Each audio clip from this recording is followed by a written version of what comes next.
नमस्कार दोस्तों, जय हनुमान, जय बजरंगबली। मुझे पूरी आशा है कि आप लोग बहुत कुशल और मंगल में होंगे। आज मैं आप लोगों के साथ कुंडली के उन 12 घरों की बात करने वाला हूँ, जिनकी हमारे जीवन में बहुत ही महत्ता है। हमें उस रास्ते लेके जाते हैं जो हमारे जीवन का पहलू होता है। अब मैं आप लोगों के साथ 12 घरों में से सबसे पहले लगन की शुरुआत करता हूँ। सबसे पहले हम शुरुआत करते हैं लगन की। लगन जो है हमारी आत्मा, हमारा विश्वास, हमारा आकार है की राशि है मेष। मेष राशि के जो स्वामी हैं वो मंगल हैं। मंगल हमें हमें ऊर्जावान बनाते हैं। वो हमें प्रेजेंट करवाते हैं कि हम दूसरे के सामने अपने आप को कैसे प्रेजेंट करें, यानी हमारी शुरुआत है लगन से। अब हम बात करते हैं दूसरे घर की। दूसरे घर की जो राशि है वो वृषभ है। वृषभ राशि के जो स्वामी हैं वो शुक्र हैं। शुक्र हमें हमारा धन, हमारा परिवार को दर्शाते हैं। वो बताते हैं कि हमारा परिवार कैसा होगा और हमारे पास धन आएगा कि नहीं आएगा, उसको दर्शाते हैं और हमारी सुंदरता को भी दर्शाते हैं। अब हम बात करते हैं तीसरे घर की।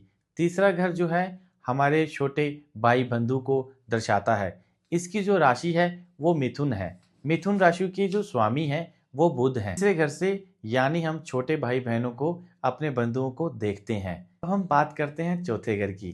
चौथे घर बहुत ही महत्ता रखता है। ये हमारे सुख और सबसे बड़ी हमारी माँ को दर्शाता है। चौथे घर की जो राशि है वो कर्क राशि है। कर्क राशि के जो स्वामी हैं वो चंद्र हैं। जैसा मैंने आपको पहले कहा, ये माँ का घर है। ये हमें अच्छे संस्कार और हमें बहुत ही शांत स्वभाव का बनाता है। अब हम बात करने वाले हैं पांचवें घर की। जो पांचवा घर है वो हमारी संतान यानी हमारे बच्चों को दर्शाता है। इस घर की जो राशि है वो सिंह राशि है। जो सिंह राशि के जो स्वामी हैं वो सूर्य हैं। जो सूर्य हैं वो हमें बहुत ही ताप, उज्जवल, बहुत शक्ति देते हैं। हमारी एजुकेशन कैसी रहेगी उसको भी देखते हैं, उसके साथ साथ हमारी संतान हमें क्या सुख देगी उसको भी देखते हैं। यानी इसे संतान और हमारी जीवन में जो हमारी पर्सनैलिटी है, हमारा ताप, हमारा उज्जवल कैसा है उसको भी दर्शाता है। अब हम बात करते हैं छठे घर की। छठा घर हमें रोग, शत्रुओं से दर्शाता है। जो हमारे शत्रु होंगे या हम किस बीमारी से होंगे, हमारे रोग को दर्शाता है। इसकी जो राशि है वो कर्क राशि का स्वामी बुध है। हम छठे घर में हमें बहुत ही रिस्पॉन्सिबिलिटी और जिम्मेवारियों से गुजरना पड़ता है। अब हम बात करते हैं सातवें घर की। सातवां घर जो है हमारे वैवाहिक जीवन, हमारी साझेदारी को दर्शाता है। इस घर की जो राशि है वो तुला है। तुला राशि के जो स्वामी हैं वो शुक्र हैं। हमारा विवाहित जीवन कैसा चल रहेगा और हमारा विवाहित जीवन आगे जाकर अच्छा रहेगा, हमारी जीवन में साझेदारी कैसी होगी, हम जिसके साथ पार्टनरशिप साझेदारी करेंगे, अच्छी करेंगे या कैसी करेंगे, इसको दर्शाता है। हमें जब भी इस चीज़ को, विवाहित जीवन और पार्टनरशिप को देखना हो तो हम सातवें घर को देखते हैं। अब हम बात करते हैं आठवें घर की। आठवां घर हमारे जीवन में बहुत ही महत्ता रखता है। ये हमें बहुत रहस्यमयी और गुप्त विचार का बनाता है। इससे देखा जाता है कि आप अपने जीवन में कैसे बदलाव करेंगे, एकदम से अपने जीवन को कैसे बदल देंगे, उसको देखने के लिए आठवें घर को देखना पड़ता है। आठवें घर की जो राशि है वो वृषभ है। वृषभ राशि के जो स्वामी हैं वो मंगल हैं। मंगल जो है बहुत ताप है, जैसा कि मैंने आपको पहले भी कहा, मंगल बहुत उज्जवल है। और सबसे बड़ी बात है, मंगल जो है हमारी लाइफ में, हमारी ज़िंदगी में, हम आठवें घर में जब मंगल को देखते हैं वो एकदम से हमारे जीवन में बदलाव लेकर के आते हैं। हमें बहुत रहस्यमयी और गुप्त विचारों के बना देते हैं। जीवन में आगे जाके उच्च शिक्षा दे पाएंगे क्या नहीं दे पाएंगे, हम लोगों को एजुकेट कर पाएंगे क्या नहीं कर पाएंगे, इसको दर्शाता है। हमारे गुरु और बृहस्पति को देखना हो तो नौवें घर को देखा जाता है। हम बात करते हैं 10वें घर की। 10वें घर की भी बहुत महत्ता है। जैसे बाकी घरों की है वैसे 10वें घर की बहुत ही महत्ता है।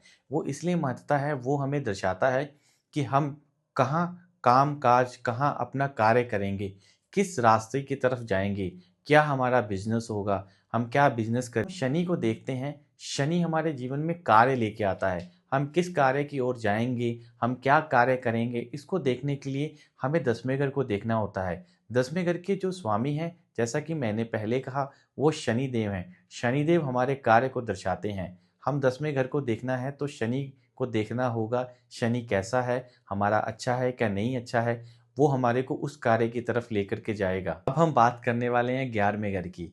11वें घर की भी बहुत महत्ता है।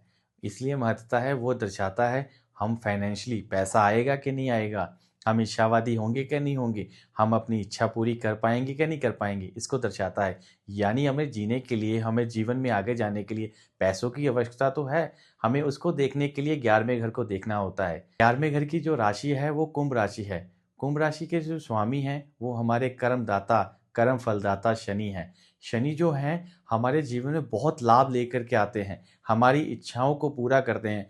यानी कि वो कर्म के साथ भी तो जुड़े हुए हैं ना, इसलिए हम अपने इच्छाओं पूरी करने के लिए, हमारे जीवन में फाइनेंशियली को देखने के लिए तो हम 11वें घर को देखते हैं।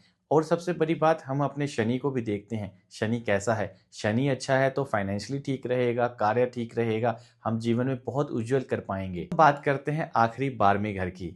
जो 12वां घर है वो हमारा बहुत ही महत्वता रखता है। वो इसलिए महत्वता रखता है क्योंकि ये हमें बताता है कि हम कितना खर्चा करेंगे, अपने जीवन में जो पैसा कमाया है वो कहाँ लगाएंगे। ये जो घर है ये घर बहुत ही पैसे को खर्च करवाता है।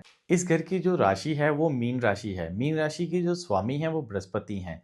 बृहस्पति जो है बहुत अच्छे ग्रह हैं, हमें वो आत्मविश्वास भी देते हैं, हमें मोक्ष भी देते हैं, और इसके साथ साथ हमें जीवन में आगे जाके कोई मार्ग भी देते हैं, आदि से जीने का रास्ता भी देते हैं। सब चीज़ों को देखने के लिए हमें 12वें घर को देखना होता है। 12वां घर हमारा इसके साथ साथ विदेश यात्रा को भी दर्शाता है। हम जब भी विदेश यात्रा देखनी हो तो 12वें घर को भी देखते हैं। दोस्तों, जैसा कि मैंने आपको 12 घरों की महत्ता बताई, 12 घरों की बहुत ही महत्ता है। ये हमारे जीवन का एक नक्शा है, वो हमें उस मार्ग तक लेके जाता है जो हम अंदर से हैं, हमें जीवन में जीने के लिए रास्ता देता है, हमारे जीवन में बहुत ही ज़्यादा महत्ता रखती है। हमें खुद के बारे में जानने के लिए हमें कुंडली को बनाना होता है। देखिए, हर ग्रह की अलग अलग प्लेसमेंट्स है, ताकि हर व्यक्ति की कुंडली के जो ग्रह हैं अलग अलग जगह पर आधारित हैं। आपको लगता है कि आप मेरे साथ जुड़ सकते हैं तो आप मेरे नीचे दिए गए नंबर पर संपर्क कर सकते हैं। मेरे से रिक्वेस्ट है कि आप मेरे यूट्यूब चैनल को सब्सक्राइब करें और मेरे साथ जुड़ें। आपका बहुत बहुत धन्यवाद। जय हनुमान, जय बजरंग बली।